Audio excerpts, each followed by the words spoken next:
400 knights faced 12,000 soldiers. Let that ratio sink in for a second. 30 enemies for every Polish warrior.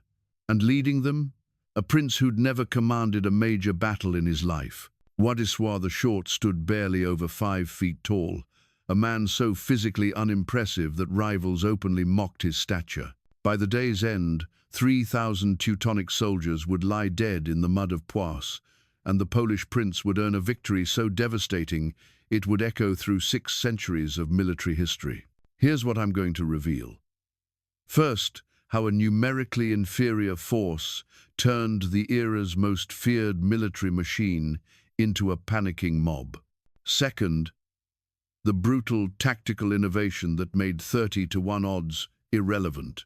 Third, why this stunning victory actually planted the seeds of Poland's greatest crisis. How could untested Polish knights annihilate battle-hardened Teutonic veterans? Why did the most disciplined order of warrior monks in Europe break and run? What made experienced German commanders throw away every tactical advantage? How did a short prince with no major victories create one of medieval warfare's most lopsided casualty ratios?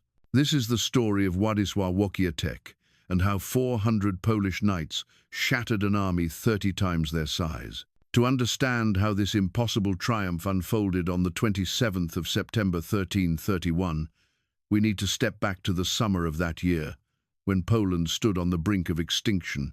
To understand how 400 men obliterated 12,000, let me take you to Poland in 1331, a kingdom drowning in enemies, led by a king who wasn't supposed to exist. For 3 decades, Poland had been fractured into competing duchies, each prince tearing at the others like starving dogs over a carcass. The Teutonic Order, those warrior monks in white cloaks with black crosses, had spent those decades methodically devouring Polish territory. They'd seized Pomerania, captured Gdańsk, and turned the Baltic coast into their private empire. They called it Christianizing the pagans. The Poles called it theft. By 1331, the order controlled more Polish land than any Polish ruler. They'd beaten Polish armies so consistently that fighting them seemed pointless. The question wasn't whether Poland would survive. It was which neighbor would finish carving up the corpse. The Teutonic knights had every reason to believe that final kill would be theirs. Władysław Łokietek, Władysław the Short, was 59 years old in 1331, ancient by medieval standards. He stood around 5 feet tall in an era when physical stature meant everything about perceived authority. Rivals literally called him the elbow high. He'd spent most of his life as a wandering duke, chased from throne to throne, hiding in Hungarian courts, while others claimed his inheritance. In 1320, he'd finally clawed his way to the kingship of a reunified Poland through sheer stubborn refusal to die or quit. During one exile, trapped in a castle under siege, he'd reportedly escaped by having his wife dress as him while he fled disguised in her clothing. They called him the Peasant King because he'd hidden among common farmers to escape assassination. His entire reign was one long defensive war against the Teutonic Order. This wasn't a legendary warrior. This was a survivor who'd learned warfare the hard way, one humiliating defeat at a time. And he had everything to prove. The man coming to destroy him was the Margrave of Brandenburg, backed by the Grand Master of the Teutonic Order. This wasn't one commander, but a coalition of German military power. The Teutonic Knights were the medieval equivalent of special forces, warrior monks who'd spent 200 years perfecting the art of killing. They'd crushed the Prussians into extinction, defeated Polish armies at Płowce's precursor battles, and built fortress chains that strangled Polish commerce. Their infantry moved with clockwork discipline. Their cavalry charged like an armored avalanche. They possessed siege engines, supply chains, and military infrastructure Poland couldn't match. Leading this invasion were veterans of decades of Baltic campaigns, men who'd turned warfare into systematic conquest. These weren't glory-seeking nobles. They were professional killers in the service of God and Germania. The power imbalance was staggering. The Teutonic Brandenburg coalition fielded 12,000 soldiers, heavily armored infantry, cavalry, and crossbowmen backed by the Order's logistical mastery. Władysław could muster perhaps 1,500 total, and he'd have to leave most defending other fronts. It wasn't a question of if Władysław would fall, but when. Every calculation of medieval warfare said the Polish king should avoid battle, hide behind castle walls, pray for winter to save him. The Germans knew it. The Poles knew it. All of Europe expected to hear news of Władysław's final defeat any day. The catalyst came in summer 1331.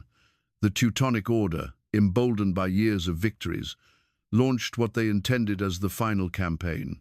They would march straight to the heart of Poland, challenge Władysław directly, and end this irritating peasant king once and for all. Here's what the chronicles don't tell you. This wasn't just military ambition. The Order was hemorrhaging money from constant warfare. They needed a decisive victory to justify their costs to the Pope and European donors. A quick, crushing defeat of Władysław would secure their Polish territories forever and restore their reputation after some recent setbacks in Lithuania. As the German Teutonic army gathered near the Polish border, the stage was set for what everyone assumed would be Poland's funeral march. The force marching into Poland that September wasn't just an army, it was a statement of dominance. 12,000 men strong. If they'd marched in column formation, the line would stretch for 8 miles. This was the largest invasion force the region had seen in decades. The corps consisted of 6,000 Teutonic knights and their men-at-arms, warriors who'd spent their entire lives training for combat. These weren't weekend soldiers. They followed a monastic rule that included mandatory weapons practiced daily. Surrounding them, 4,000 Brandenburg infantry, hardened German mercenaries, and 2,000 cavalry, including heavy knights in full plate armor. The knights rode destriers, war horses specifically bred for combat. Each costing more than a peasant would earn in 5 lifetimes. They wore 45 pounds of plate and chain armor. Their lances stretched 12 feet, designed to punch through armor and flesh with the combined momentum of horse and rider. The Teutonic infantry carried 8-foot pikes, 6-foot crossbows, and enough arrows to darken the sky. At the army's core stood the Teutonic Order's elite Komtur units, brother knights who'd taken vows of poverty, chastity, and obedience, but spent their lives becoming artists of death. These were men who'd conquered Prussia, held back Mongol invasions, and crushed Polish rebellions so many times they'd lost count. Their daily food consumption required a supply train of 400 wagons. They moved with the organized precision of a machine designed for a single purpose: overwhelming destruction. This force was historically significant beyond its size. The Teutonic Order represented the cutting edge of medieval military science. They'd pioneered combined arms tactics, integrating cavalry charges with crossbow support and infantry shock formations. They maintained intelligence networks, used scouts systematically, and fought with cold calculation rather than hot-blooded chivalry. They were terrifying because they were efficient. Władysław's force was pathetically small by comparison. He'd managed to gather 400 mounted knights, literally 40 times fewer soldiers than his enemy. Each Polish knight did represent years of training and wealth, equivalent to a modern luxury car. These were professional warriors from noble families, men who'd learned to fight from childhood. But here's the brutal math. Even if every Polish knight was worth 10 German soldiers in skill, they'd still be outnumbered 3-1.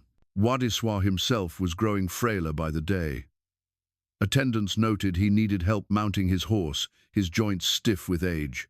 His key commanders included men like Wincenti of Samotui and other regional nobles who'd survived decades of losing wars against the Teutons. What made this tiny force remotely viable was desperation. They were fighting for their kingdom's existence. There was nowhere to retreat.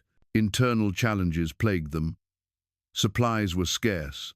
Some nobles questioned whether battle was suicide, and morale teetered on the edge of collapse. They weren't an army. They were Poland's last stand. The battlefield lay near the village of Płowce, in the Kujawia region of central Poland. This location mattered desperately. It sat astride the main invasion route toward Krakow and Poland's heartland. The Teutonic army couldn't bypass it without exposing their supply lines to Polish raids. The terrain was relatively flat, broken by gentle hills and scattered woodlands, theoretically perfect for the kind of massive cavalry charge the Germans excelled at. There were marshes to the west and forests to the east that could channel movement. For Władysław, this was actually advantageous. The woods could hide his actual numbers and funnel the German army into killing grounds. But conventional wisdom said hiding in woods wouldn't save 400 from 12,000. The psychological warfare began weeks before the armies met. Teutonic raiders burned 60 Polish villages in 5 days, sending smoke pillars visible from 30 miles away. The economic damage was calculated and devastating. They weren't just destroying crops, they were eliminating Poland's tax base, its ability to fund resistance. Priests and farmers fled west, clogging roads with refugees. The Germans wanted Władysław to see the cost of resistance. They wanted him to surrender or hide. What Władysław did next defied every rule of medieval warfare. He marched out to meet them. With 400 knights against 12,000 soldiers, he chose open battle. Medieval commanders with numerical disadvantage fortified castles and waited for relief. Władysław advanced toward the enemy like he had the larger army. Contemporary chronicles record German commanders laughing when scouts reported the Polish king was seeking battle. They assumed it was a probe, a feint, maybe a scouting force. The idea that Władysław would genuinely offer battle with such numbers seemed insane, but the Margrave of Brandenburg had made a critical miscalculation. He'd confused Władysław's previous defeats with incompetence, when they'd actually been a brutal education. Here's where the timeline becomes crucial to understanding what happened next. Day 1, the 25th of September, 1331. The Teutonic Brandenburg vanguard makes contact with Polish scouts 15 miles from Płowce. Władysław pulls his 400 knights into defensive positions near woodland terrain, refusing to be drawn into open field charges. The Germans send probing attacks, 1,000 light cavalry meant to force the Poles into revealing their full strength. Władysław doesn't take the bait. His knights remain hidden in tree lines, shooting crossbow bolts from cover, then withdrawing before German heavy cavalry can engage. The Teutonic commanders are puzzled. Medieval battles usually began with both sides massing in open fields for honorable combat. Władysław is fighting like a guerrilla, not a king. First Polish casualties, 17 knights wounded or killed in skirmishes. German losses, approximately 40 soldiers. The ratio is already better than expected, but Władysław knows he can't win a war of attrition. He's buying time. Day 2, September 26. The full German army arrives and deploys across a 2-mile front. It's a display meant to terrify. 12,000 men in battle formation, banners flying, armor glittering. The psychological impact is devastating. Polish knights can literally count their doom, 30 enemies for every one of them. Some nobles approach Władysław privately, suggesting retreat is wisdom, not cowardice. The king refuses. He issues orders that sound insane. His knights are to stay in wooded areas, avoid open ground, and wait for his signal. Several younger knights openly protest. This isn't honorable warfare, it's hiding. Władysław reportedly told them, the dead are very honorable, but they don't win kingdoms. Throughout the day, German cavalry launches harassment attacks. Polish losses climb, 37 more casualties. The Germans lose perhaps 60 soldiers in these skirmishes, but they've got 12,000. They can afford attrition. Władysław's force shrinks with every engagement. Day 3, September 27. Dawn. The crisis point arrives. Władysław's scouts report the German army is preparing a full assault. They're going to sweep the woods with overwhelming force, corner the Polish knights, and crush them through sheer mass. The Polish position seems hopeless. Men wake exhausted from 2 days of constant tension. Some have been wounded and patched up repeatedly. There's been no resupply. They're eating whatever they carried. The Germans, meanwhile, have supply wagons, field kitchens, and reinforcements. The urge to charge, to die with honor in open combat rather than be hunted through trees like animals, burned in every warrior's heart. Medieval knights were trained from childhood that glory came from frontal charges, not woodland ambushes.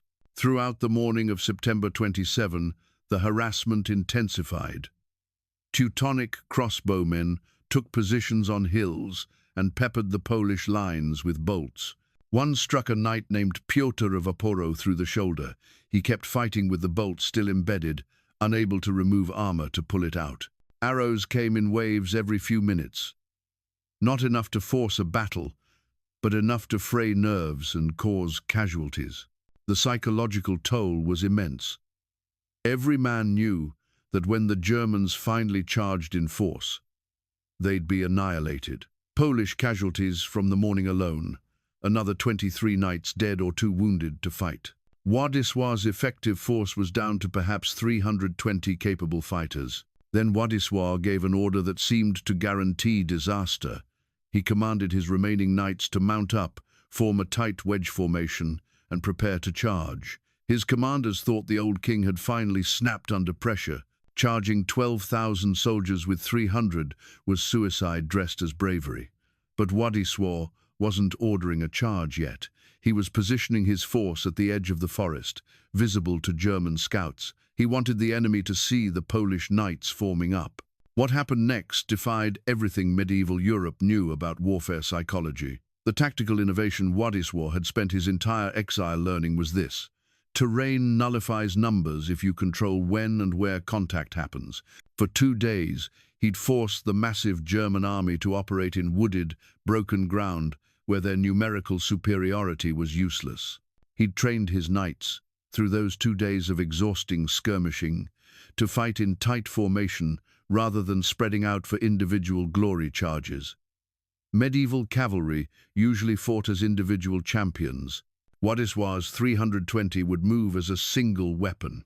The formation itself was revolutionary for 1,331.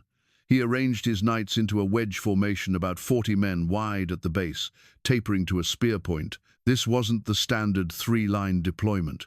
This was designed to punch through a specific point with overwhelming local force. Here's the physics. If you hit an enemy line with 320 knights spread across a mile-wide front, they're absorbed and swallowed. But if you hit with 320 knights compressed into a 50-yard wedge, you create pressure equivalent to a hydraulic press. The Germans would have 12,000 men, but only the few hundred at the contact point could actually fight.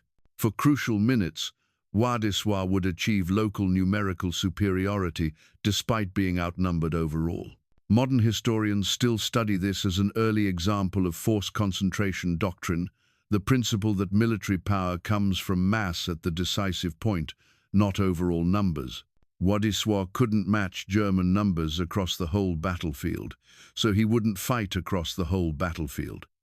He'd pick one moment, one location, and hit with everything. The German commanders, watching Polish knights form up at the forest edge, made their critical miscalculation. They assumed Władysław was finally accepting honorable defeat and offering the open battle they'd expected all along. They had 12,000 men. Let the Polish fools charge. It would save the effort of hunting them through the woods. The Teutonic Order's commanders positioned their forces for a standard engagement. Heavy cavalry on the wings. Infantry center. Crossbowmen in support. It was textbook. It had worked 100 times before. What they didn't realize was that Władysław had spent 2 days studying the German deployment patterns. He knew exactly where their cavalry would position. He knew which commanders were aggressive and which were cautious. He knew the ground between his position and their line better than they did. His scouts had mapped every dip, every soggy patch, every stone that could trip a horse. The trap Władysław had spent 3 days preparing was about to snap shut. But the Margrave of Brandenburg didn't know it yet. He saw a numerically inferior force accepting its fate. He saw victory. He ordered his army to advance and crush the Polish position once and for all. At approximately 2:15 p.m. on the 27th of September 1331, Władysław Łokietek raises his banner, the White Eagle of Poland. 320 knights lower their lances simultaneously. The sound of lances being couched ripples through the formation like iron thunder. The signal is given. The charge begins. The ground literally shakes under 960 hooves. At full gallop, a destrier runs at 30 miles per hour. Each horse weighs 1,500 pounds. Add 250 pounds of knight and armor. Now multiply by 320 and compress that kinetic energy into a 50-yard front. The physics are simple and terrible. You're looking at roughly 400 tons of mass accelerating to ramming speed. The crash of weapons being readied echoes across the field. Prayers screamed in Polish mix with war cries. This isn't a battle yet. It's an avalanche of armored death moving at highway speed. Dust clouds rise 30 feet high. Polish armor, steel plate over chain, catches the afternoon sun, creating a wall of glittering violence. The wedge formation holds perfectly. This is what those 2 days of skirmishing drilled into these knights. Stay tight, stay together, don't break for individual glory. Each man's shoulder nearly touches his neighbor's. Lances angle forward like a forest of steel, suddenly sprouting from horseback. The German cavalry tries to countercharge. Tries. Here's what they don't account for. They're positioned on flat ground, good for formation, bad for momentum. The Polish wedge is charging downslope, just a gentle grade, maybe 5 degrees, but that adds another 5 miles per hour to impact velocity. The Germans barely reach full gallop before impact. The collision is geology-level violence. The crash can be heard 3 miles away in Płowce village. A mounted knight at full charge generates kinetic energy equivalent to a car crash at 40 miles per hour. The tip of Władysław's wedge, 20 knights in the first 2 rows, hits the German line like a cannonball punching through paper. The 12-foot Polish lances outreach German weapons by a full 2 feet. It doesn't sound like much until you're the one being impaled before your own lance can make contact. In the first 30 seconds, the math is simple. 2 feet of reach, advantage times 320 knights, times a closing speed of 50 miles per hour equals carnage. Impact. Death. Chaos. The German front line simply ceases to exist. In less than a minute, 300 German cavalry are dead, dying, or knocked from their horses into the mud. Horses scream, that terrible sound that's half shriek, half roar. Men's teeth rattle in their skulls from the collision. The Polish wedge doesn't stop. Momentum carries it forward into the second German rank, which hasn't had time to brace for impact. This isn't battle anymore. It's physics expressing itself through flesh and steel. The sight breaks something fundamental in the German ranks. They were expecting a glorious charge they'd absorb through superior numbers. Instead, they're watching their vanguard evaporate. The wedge formation acts like a plow through snow, throwing German cavalry left and right, leaving a corridor of corpses. Władysław himself, that 59-year-old short king who needed help mounting his horse, is in the third row of the wedge, lance bloody, somehow still upright. While all attention focuses on the frontal assault, Władysław has positioned his remaining 70 knights on the wedge's flanks. As the German ranks compress toward the center, those flanking units wheel inward, turning the breach into a pocket. The cascade effect begins exactly 17 minutes after the first impact. Panic spreads faster than the actual fighting. The German cavalry wings, positioned to envelope the Polish force, suddenly see their center collapsing. Knights trained for decades to hold formation begin glancing backward. The Teutonic Order's discipline holds longer than the Brandenburg mercenaries, but even warrior monks can be overwhelmed by the sight of total tactical breakdown. The German infantry, positioned behind the cavalry, can't advance because their own fleeing horsemen are in the way. The impossible is happening. 12,000 warriors are being routed by 320. In the first phase alone, that brutal 17-minute collision, the casualty ratio reaches 10-1. For every Polish knight wounded, 10 Germans die.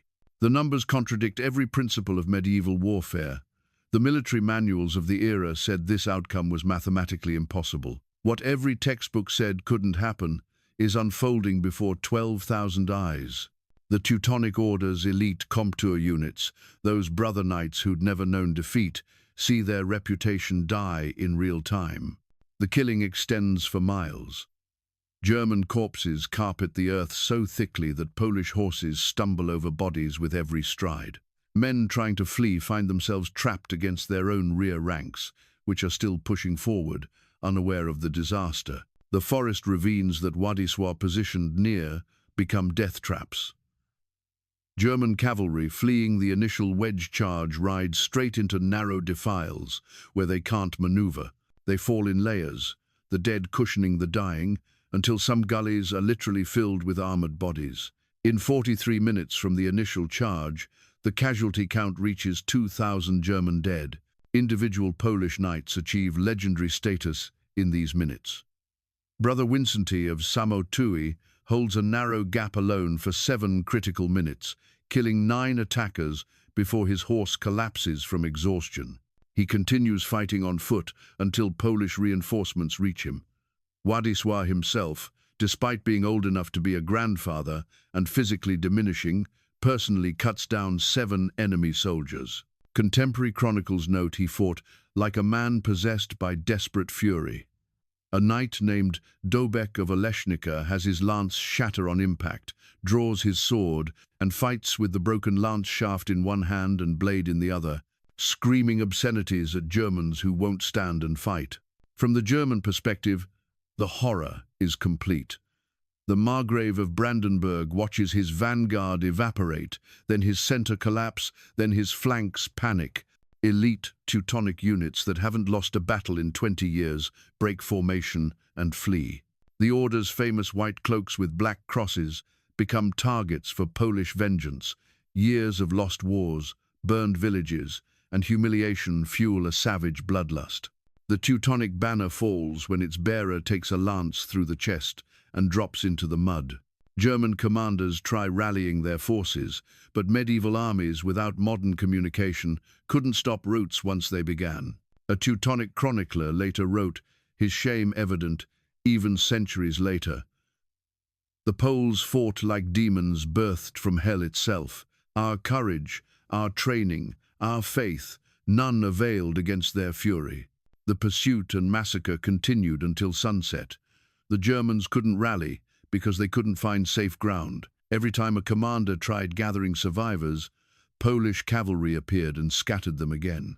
Total German dead, between 2,800 and 3,200, depending on which chronicle you trust. Polish losses: 73 knights killed, another 98 wounded. The casualty ratio, approximately 40, 1 inch Poland's favor, stands among the most lopsided in medieval military history. Let that sink in. In an era where even victorious armies often lost a quarter of their force, Władysław preserved 80% of his knights while annihilating a quarter of his enemy. Let those numbers sit with you. 400 faced 12,000. 70. 3 Polish dead versus 3,000 German corpses. Władysław, finally allowing himself to acknowledge his body's limits, collapsed from his horse after the pursuit ended. Attendants found him barely conscious, dehydrated, arms trembling from hours of wielding weapons at age 59. The victory celebration was muted by sheer exhaustion. Knights too tired to cheer simply lay in the grass, staring at the sky. The material gains were staggering. Enough weapons to equip 3 armies, armor that would supply Poland's forces for years, horses worth fortunes, and chests of gold meant to pay German mercenaries. The battlefield fell eerily silent after the screaming and chaos.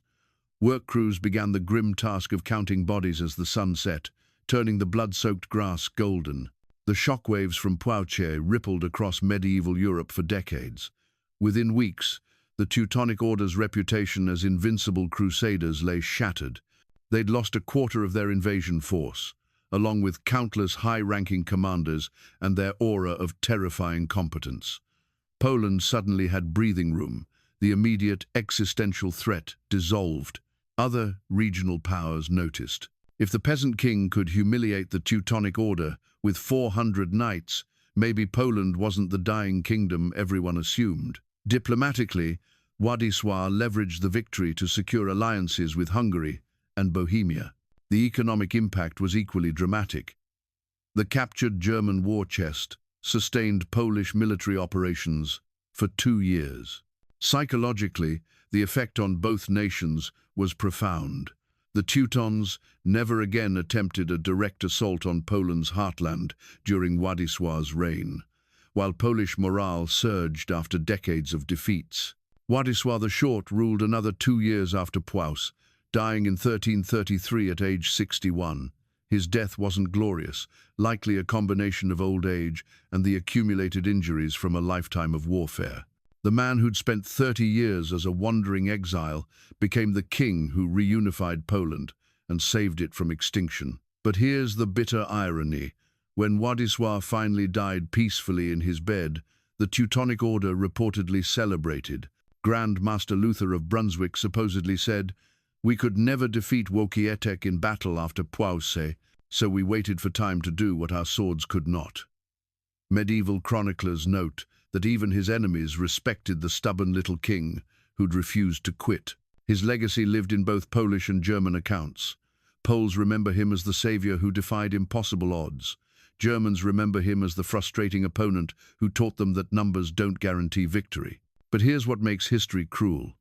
Winning this miraculous battle actually sealed Poland's long-term strategic doom. By proving that concentrated force could defeat superior numbers, Władysław taught his enemies exactly what to fear.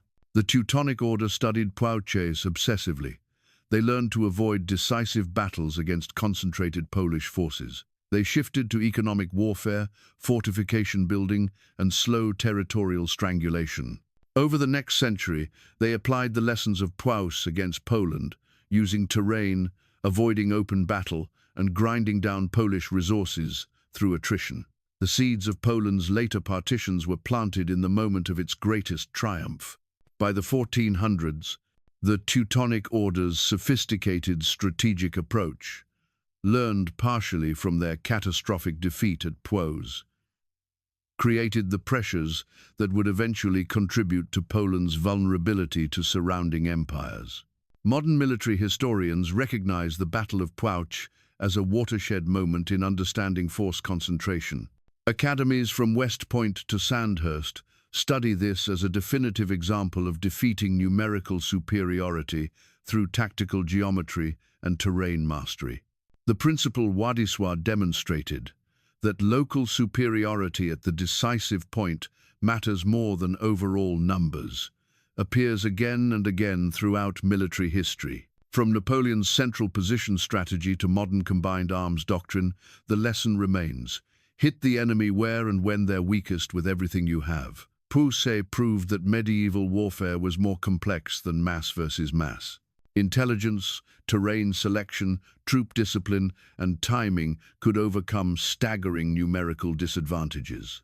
Think about what this means for understanding leadership under impossible pressure. Władysław faced odds that should have crushed him. Medieval military wisdom said, retreat, fortify, wait for relief. He did the opposite.